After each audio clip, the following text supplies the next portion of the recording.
once again. Today I am interviewing someone who is very close to my heart. Not only a celebrity makeup Oh my artist, god. an aesthetician, correct me if I'm wrong, my soul sister, and a very, very dear friend. She has taken up this new initiative called the Archh, and we are here to know a little bit more of her take on beauty. So, Rujuta, tell us a little something about what have you started now and where are we sitting? Okay, so we're sitting in a place which has always been my dream. Finally, it's a reality now. You can see it. So this place is called the Arch. Now you'll ask me why the Arch, obviously.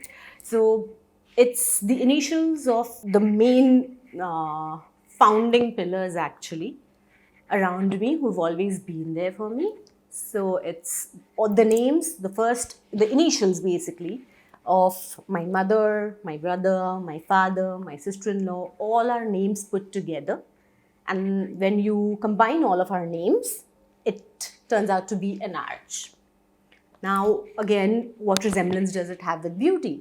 So I think we have arches in nails, we have arches in brows, and the rest I'll tell you when we do something more interesting.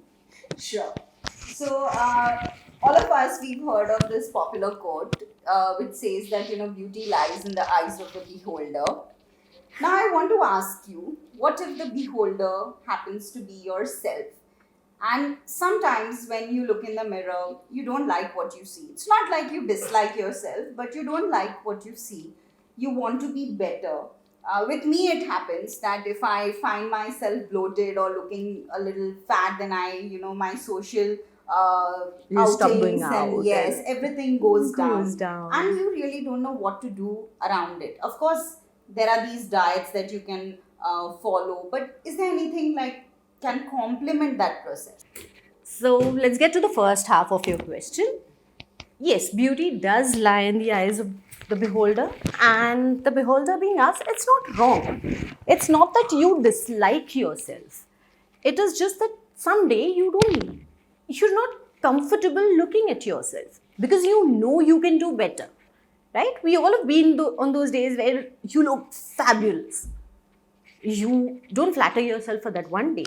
So the way you're okay to look fabulous one day, you're okay to not look fabulous one day.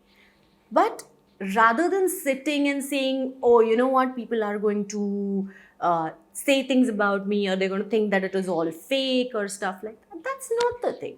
You have quick fixes. And when you yourself want to look at yourself, why not deserve that one, that first compliment from yourself? Why wait and why I don't know. I mean, I don't know how to say this, but why can't the first compliment be from our own heart for our own selves? Right to you was that many women and women itself are very, very against, the exterior beauty that we say. And the argument is that beauty is always inside out. So if you feel beautiful inside, what is the need to, do whatever you do when you go to a parlor or when you go to, an aesthetic center, beauty center. So what are your thoughts on that? Okay, I'll ask you a very simple question. Okay. I'll give you two things. One thing, I will give you a box which is beautifully wrapped up. Okay. And in the other one, I'll give you a corrugated brown color box. Okay. You don't know what's inside, right? Which one are you highly to pick up?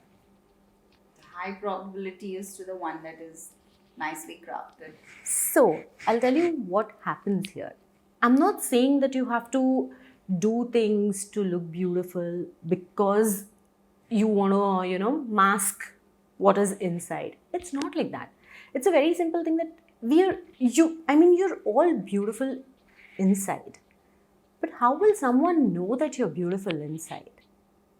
The first thing that anyone, let it be me, let it be you, or let it be anyone that we know, the first thing, when you're walking out, we see a girl who's beautifully dressed, whose hair is done well, who has beautiful makeup. What do we say? Wow. But I'm a staunch believer because even if you go back in history, you go back to periodic dramas, beauty and aesthetics has always existed. So, can Has. you throw some light on how is it that it has just evolved? We are not doing anything new. It is Exactly. evolving. So see, I'll tell you now. I'll give an example of Cleopatra. Right? She's believed to be really beautiful, and if you see all her pictures and things like that. So they say that she used to have bath in this particular milk that made her skin glow, and then she would do this entire ritual of using the sand with honey, and using the crushed metals for the red color. Then there used to be these blue sapphires and things like that, which they used to grate on stones and then use it to give that tinge of blue to line her eyes, because she had beautiful eyes. So this was happening before too, right? Say in our olden times also, they did that. Right? So, I'll tell you a very simple example of this.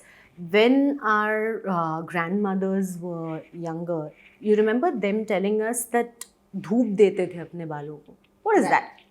It wasn't for anything else. It was just so that your hair smelled beautiful. Now we don't have time to actually get the whole thing and do the whole thing and dhoop do ye karo. Nahi hai time. So what do? Easy thing is, buy a bottle, spurt it in your hair, you feel fresh, and you're on the go, right? So it's the same thing. You're doing the same thing. Like you used to use multani mitti back then. Now you just modify it by saying, "Oh, I use volcanic ash masks," or you say you use collagen sheet masks and things like that, because now you need to be on the go, right? So you don't have time to apply that and sit for hours. But if you're traveling from one place to another, you would rather have a sheet mask in your purse and you would apply that. Right. So it has been happening. You're not doing something extraordinary, or you're not doing something that did not exist. It has always been there. Like how we evolved, that has evolved. It's easily available. It's in simpler forms, but it does the same thing that it used to do back then. That is to make you feel good.